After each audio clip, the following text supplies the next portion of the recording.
कुछ ही दिनों में नीट यूजी की एडमिशन काउंसलिंग शुरू होने वाली है। सबसे पहले एमबीबीएस और बीडीएस के लिए एडमिशन शुरू होंगे और उसके कुछ दिनों बाद ही आयुष की काउंसलिंग से बीएएमएस, बीयूएमएस और बीवाईएमएस के कोर्सेज के एडमिशंस शुरू हो जाने वाले हैं। इस वीडियो में मैं आपको समझाऊंगा कि आखिर मेडिकल एडमिशन काउंसलिंग क्या होती है और आप किस तरह से मेडिकल एडमिशन काउंसलिंग को एज ए प्रोसेस ऑप्टिमाइज करके एक अच्छे मेडिकल कॉलेजेस में एडमिशन प्लान कर सकते हैं। बहुत सारे बच्चे जो एक कॉस्ट इफेक्टिव सोल्यूशन ढूंढते हैं वो कुछ ऐसे जगहों पे अपने काउंसलिंग को मैनेज करने की सोचते हैं जहाँ पे उनको कम पैसे में उनको काउंसलिंग के अपडेट्स और काउंसलिंग के नोटिस मिलते रहें। बट इस वीडियो को अगर आप लास्ट तक देखेंगे तो आप समझेंगे कि काउंसलिंग का मतलब सिर्फ नोटिस के बारे में पता लगाना या फॉर्म भरना नहीं होता है। काउंसलिंग एक बहुत स्ट्रेटेजिक डिसीजन होता है और उस काउंसलिंग डिसीजन में आपको बहुत सारे चैलेंजेस ऐसे होने वाले हैं जिनका कि आपको आंसर चाहिए होता है।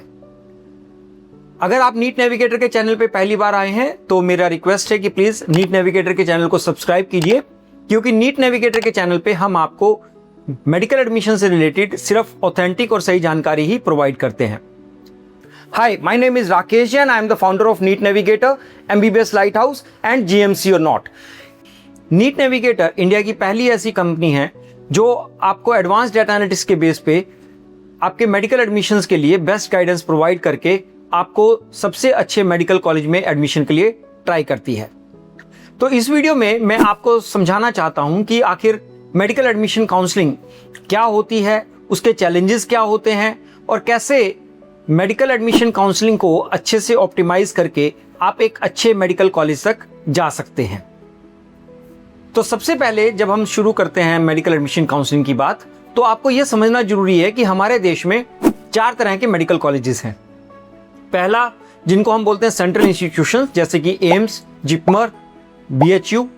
दूसरे जो इंस्टीट्यूशंस होते हैं जिनको हम गवर्नमेंट मेडिकल कॉलेज बोलते हैं, और तीसरे जिनको हम प्राइवेट मेडिकल कॉलेज बोलते हैं, और चौथा जो डीम्ड मेडिकल कॉलेजेस होते हैं।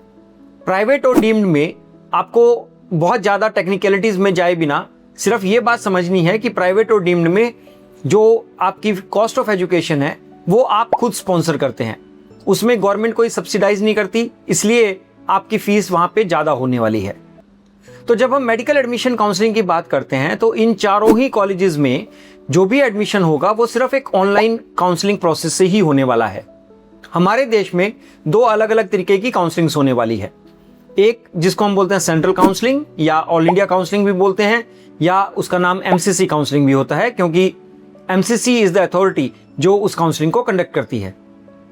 दूसरी काउंसलिंग हर स्टेट की अपनी एक डीजीएमई जो director general of medical education होता है वो कंडक्ट करता है। तो अगर हम सेंट्रल काउंसलिंग को समझें तो सेंट्रल काउंसलिंग से आपको 3 तरह की सीट अलॉट होने वाली है। सबसे पहली सीट्स जितनी भी हमारे सेंट्रल इंस्टीट्यूशंस हैं, एम्स, जिपमर, बीएचयू, एएफएमसी, इन सब की सीट अलॉटमेंट का प्रोसेस आपका सेंट्रल काउंसलिंग के थ्रू होने वाला है। दूसरा, सेंट्रल काउंसलिंग में आपके जितने भी गवर्नमेंट मेडिकल कॉलेजेस हैं इंडिया में, उनकी 15% सीट्स, जिसको ऑल इंडिया कोटा भी बोला जाता है, उसका सीट अलॉटमेंट भी आपके सेंट्रल काउंसलिंग से होने वाला है। तीसरा, जितने भी हमारे देश में डीम्ड मेडिकल कॉलेजेस हैं उन सभी की दोनों तरह की सीट्स, जो नॉर्मल डीम्ड सीट्स होती हैं और दूसरा जो एनआरआई सीट्स होती हैं वहां पे, उनकी अलॉटमेंट भी आपके सेंट्रल काउंसलिंग से ही होने वाली है। तो जैसे मैंने आपको बताया, सेंट्रल काउंसलिंग में 3 तरह की सीट्स आपको मिलने वाली हैं, central institutions, all India quota of government medical colleges and the deemed medical colleges. Generally central counselling में आपके एमबीबीएस, बीडीएस और बीएससी नर्सिंग, ये तीनों कोर्सेज की अलॉटमेंट एमसीसी के थ्रू होने वाली है। दूसरी काउंसलिंग जो होती है स्टेट की, उसमें उस स्टेट के सभी प्राइवेट कॉलेजेस की सीट्स अलॉट होती हैं, और दूसरा उस स्टेट में जितने भी गवर्नमेंट मेडिकल कॉलेज हैं उनकी बाकी बची 85% सीट्स भी उस स्टेट के काउंसलिंग से अलॉट होने वाली हैं। जहां तक हम बात करते हैं किसी भी स्टेट की गवर्नमेंट सीट्स की, जो कि जिसको हम स्टेट कोटा भी बोलते हैं, उसके लिए आपको उस स्टेट की एलिजिबिलिटी कंडीशन को मीट करना जरूरी होता है। किसी भी स्टेट काउंसलिंग की एलिजिबिलिटी जनरली 4 अलग अलग चीजों पे डिपेंड करती है। सबसे इंपॉर्टेंट पैरामीटर जो होता है वो होता है कि आपने क्वालिफाइंग एग्जामिनेशन जिस स्टेट से पास किया होता है। जैसे फॉर एग्जांपल दिल्ली में अगर आपने 11th और 12th दिल्ली से की है तो आप उस स्टेट काउंसलिंग के लिए एलिजिबल होने वाले हैं। दूसरा, बहुत सारे स्टेट्स आपको number of years of your study उसके बेस पे आपको एलिजिबिलिटी देने वाले हैं। फॉर एग्जांपल अगर हम बात करते हैं तेलंगाना और आंध्र प्रदेश की, तो वहां पे आपको 4 साल का एजुकेशन तेलंगाना या आंध्र प्रदेश में होना चाहिए। बहुत सारे स्टेट्स आपको सिर्फ डोमिसाइल के बेस पे ही एलिजिबिलिटी दे देते हैं, जैसे कि यूपी, बिहार, हरियाणा। अगर आप वहां के डोमिसाइल हैं तो आपने पढ़ाई कहीं से भी की हो तो भी आपको उस स्टेट में पार्टिसिपेट करने की एलिजिबिलिटी मिलती है। और चौथा, कुछ स्टेट्स ऐसे भी होते हैं जो बाय बर्थ आपको एक एलिजिबिलिटी प्रोवाइड करते हैं, जैसे फॉर एग्जांपल पंजाब। अब सबसे इंपॉर्टेंट चीज आपको समझना यह है कि किसी भी स्टेट की काउंसलिंग एलिजिबिलिटीज बहुत इलैबोरेट होती हैं, बहुत एक्सटेंसिव होती हैं। आपको स्टेट कोटा में पार्टिसिपेट करने की एलिजिबिलिटी है या नहीं, ये बहुत सारे फैक्टर्स पे डिपेंड कर सकता है। तो मेरा रिक्वेस्ट है कि अगर आप जब अपने स्टेट एलिजिबिलिटीज को डिफाइन कर रहे हैं तो आप एक बार MBBS लाइट हाउस पे जाइएगा और वहां पे आपको सभी स्टेट्स की एलिजिबिलिटीज, कंडीशंस और साथ ही हमने एक टूल बनाया है जहां पे आप अपनी 10th, 12th और डोमिसाइल स्टेट डाल के ये चेक कर सकते हैं कि कौन कौन से स्टेट्स में आपकी एलिजिबिलिटी बन सकती है। दूसरी बात, जितने भी प्राइवेट मेडिकल कॉलेजेस की सीट्स अलॉटमेंट आपके स्टेट के थ्रू हो रही है, वो सभी सीट्स डिपेंड करता है कि उसकी कैसे स्टेट काउंसलिंग मैनेज करने की कोशिश करता है। बहुत सारे स्टेट्स ऐसे होते हैं जो आपको नॉन डोमिसाइल को भी अपने प्राइवेट मेडिकल कॉलेजेस में एडमिशन के लिए अलाउ करते हैं। बहुत सारे स्टेट्स प्राइवेट मेडिकल कॉलेजेस के लिए भी नॉन डोमिसाइल को अलाउ नहीं करते हैं। जनरली उनको क्लोज्ड स्टेट बोल दिया जाता है, जैसे कि फॉर एग्जांपल गुजरात और Punjab. But at the same time ये भी कोई जरूरी नहीं है कि ओपन स्टेट का मतलब ये है कि वहां के सभी प्राइवेट कॉलेजेस में कोई भी बच्चा पार्टिसिपेट कर सकता है, ऐसा नहीं है। जब हम ओपन स्टेट्स की बात कर रहे हैं तो वहां पे भी बहुत सारी टर्म्स एंड कंडीशंस होती हैं, जैसे कि फॉर एग्जांपल कर्नाटका, केरला, तमिलनाडु, तेलंगाना और इवन आपका आंध्र प्रदेश, ये कुछ लिमिटेड सीट्स ही नॉन डोमिसाइल्स के लिए ओपन करते हैं। UP is an open state, वो 100% सीट्स आपके लिए नॉन डोमिसाइल स्टूडेंट्स के लिए ओपन करता है। और साथ ही कुछ स्टेट्स राउंड के बेस पे भी कंडीशन लगाते हैं, जैसे फॉर एग्जांपल राजस्थान में नॉन डोमिसाइल स्टूडेंट सिर्फ 3rd राउंड में ही पार्टिसिपेट कर सकते हैं। इसी तरीके से मध्य प्रदेश में भी आपके 3rd राउंड के बाद ही आप नॉन डोमिसाइल कैंडिडेट्स जो होते हैं वो पार्टिसिपेट कर सकते हैं। यहाँ पे एक प्रोविजन जरूर आपको जानकारी होनी चाहिए कि जो NRI सीट्स होती हैं, जैसे मैंने अभी आपको थोड़ी देर पहले बताया कि डीम्ड मेडिकल कॉलेजेस की जितनी भी NRI सीट्स हैं वो सेंट्रल काउंसलिंग के थ्रू फिल होने वाली हैं। बट गवर्नमेंट और प्राइवेट मेडिकल कॉलेजेस में जो NRI सीट्स का प्रोविजन होता है उसकी seat allotment respective state counselling से ही होती है। कोई भी स्टेट के गवर्नमेंट मेडिकल कॉलेज में अगर कोई NRI सीट है उसमें सेंट्रल काउंसलिंग का कोई इन्वॉल्वमेंट नहीं होता है। जहां तक सेंट्रल काउंसलिंग में NRI सीट्स की बात करें तो वो डीम्ड यूनिवर्सिटीज में होती है और इसके साथ ही NRI सीट्स आपकी AMU के इंटरनल कोटा में भी आपको मिलने वाली हैं।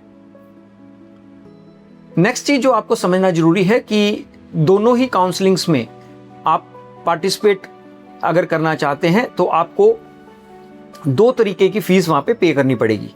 पहला, आपको वहां पे रजिस्ट्रेशन फीस देनी पड़ेगी जो कि नॉन रिफंडेबल होती है।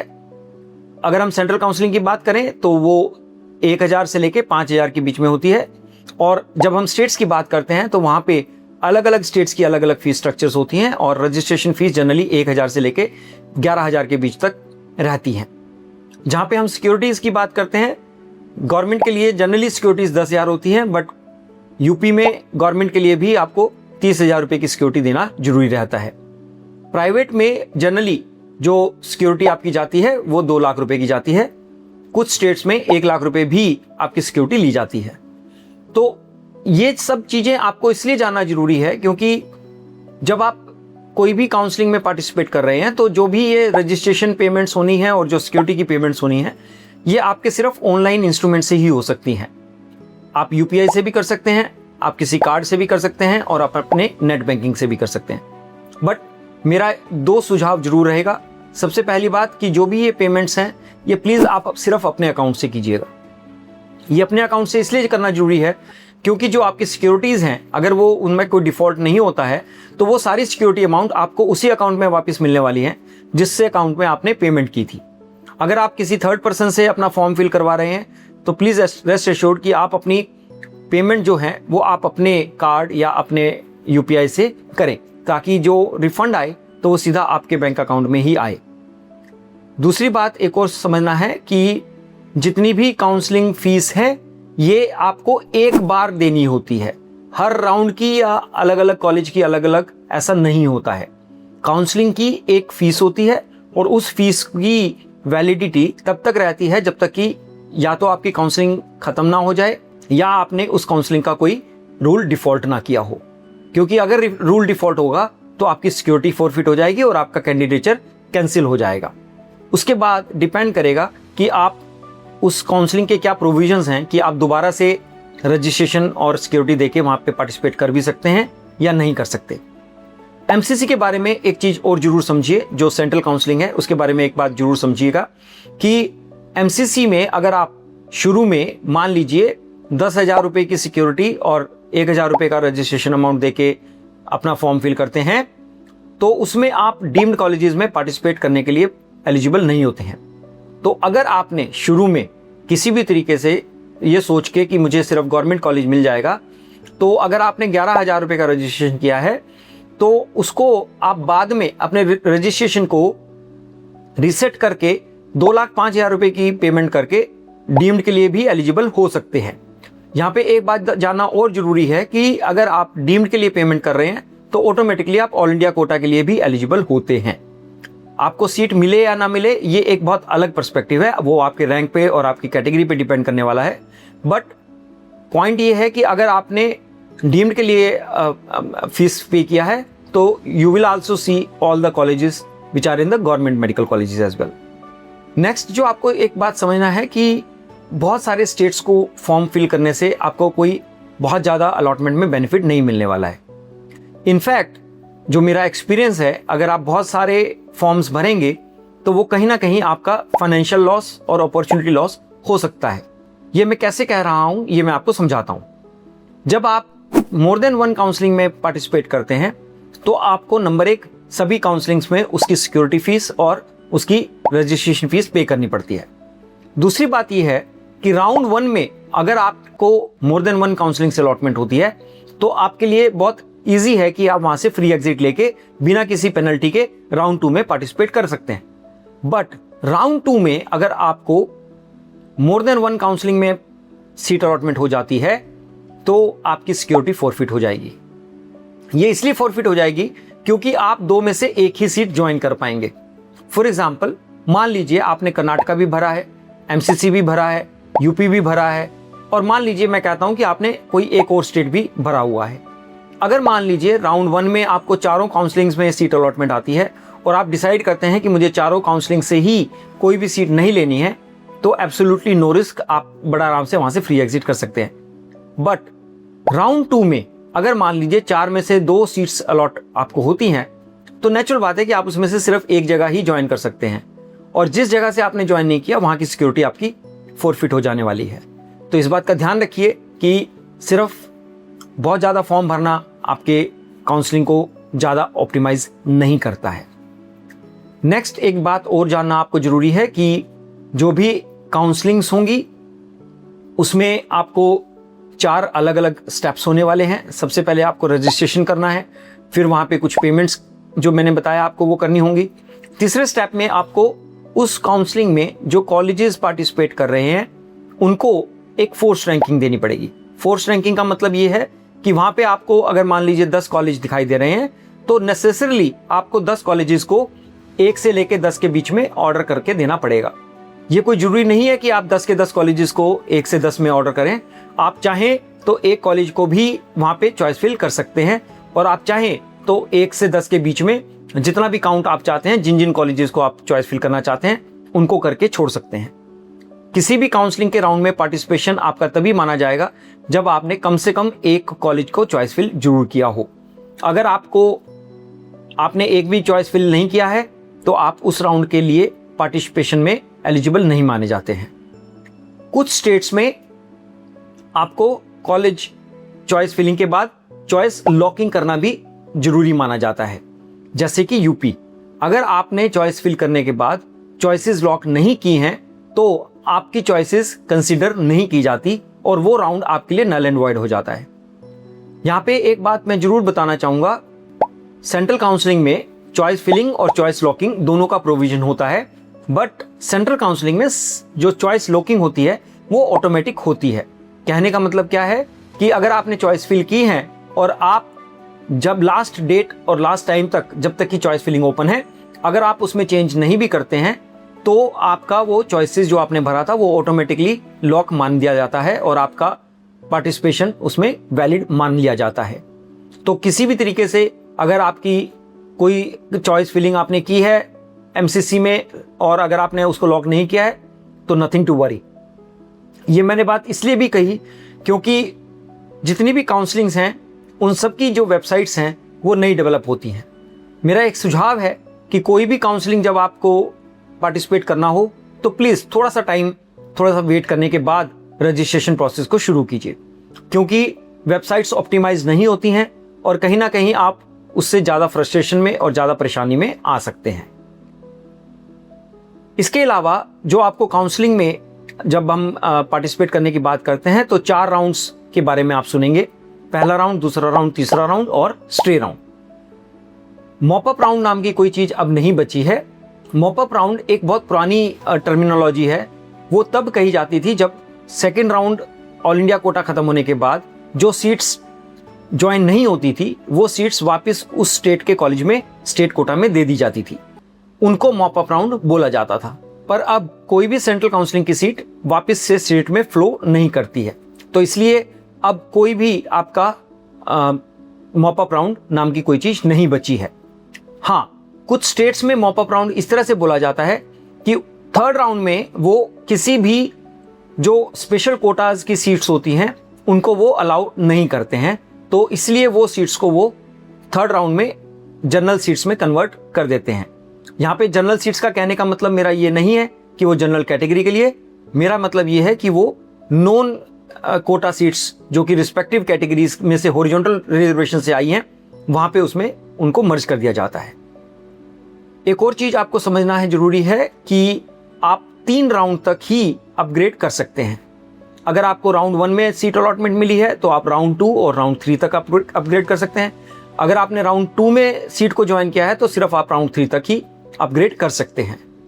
अगर आपने सेंट्रल काउंसलिंग में राउंड 3 में कोई भी सीट अलॉटमेंट लिया है तो आप सेंट्रल काउंसलिंग के राउंड 4 के लिए एलिजिबल नहीं होते हैं। अलग अलग स्टेट्स में राउंड 4 में पार्टिसिपेशन के रूल्स बहुत अलग अलग होते हैं। प्लीज किसी भी काउंसलिंग में पार्टिसिपेट करने से पहले आप उस काउंसलिंग का इंफॉर्मेशन बुलेटिन प्रोस्पेक्टस जरूर ध्यान से पढ़िएगा, क्योंकि वो आपके लिए बहुत क्रिटिकल डॉक्यूमेंट है। जहां तक हम बात करते हैं काउंसलिंग की, तो काउंसलिंग में एक बात को और जानना आपके लिए जरूरी है कि counselling is only a process of seat allotment. Counselling is not your joining. Joining के लिए आपको कॉलेज में रिपोर्ट करना रहता है, जहां पे आपको अपने डॉक्यूमेंट्स, फीस और आपके जो भी एफिडेविट्स वगैरह हैं, जो आपके डिसकंटिन्यूएशन या एंटी रैगिंग एफिडेविट्स हैं, वो आपको जमा करके आपको अपने सीट्स सिक्योर करनी रहती है।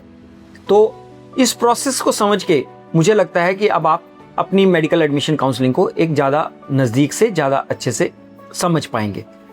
बट क्या ये समझ ही आपके लिए सफिशिएंट है? क्या इसके अलावा भी क्या चीज़ें हैं? Yes, there are many things which you need to understand.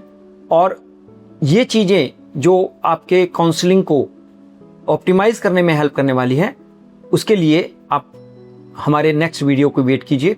उस वीडियो में मैं आपको पूरा समझाऊंगा कि आखिर काउंसलिंग में आपको पार्टिसिपेट करने के लिए क्या क्या इंफॉर्मेशन, क्या क्या डाटा जरूरी है और उस डाटा को कहाँ से कैसे आप अचीव कर सकते हैं और एक अच्छा मेडिकल एडमिशन प्लान कर सकते हैं। अगर आपको ये वीडियो यूजफुल लगा हो तो मेरी रिक्वेस्ट है कि एक बार इस वीडियो को लाइक जरूर कीजिएगा, क्योंकि मेडिकल एडमिशन्स को लेके आपको YouTube पे बहुत कन्फ्यूजन मिलने वाला है। अगर आप इस वीडियो को लाइक या शेयर करेंगे तो शायद किसी एक दूसरे ऐसे बच्चे और पेरेंट्स का भला करेंगे जो इस वक्त मेडिकल एडमिशन काउंसलिंग को लेके बहुत परेशान होने वाले हैं। सो बने रहिए नीट नेविगेटर के चैनल के साथ, और अगले वीडियो में मैं आपको पूरा काउंसलिंग में कैसे अपने आप को ऑप्टिमाइज करना है इस चीज़ को मैं समझाने वाला हूँ। So wish you all the best and thank you.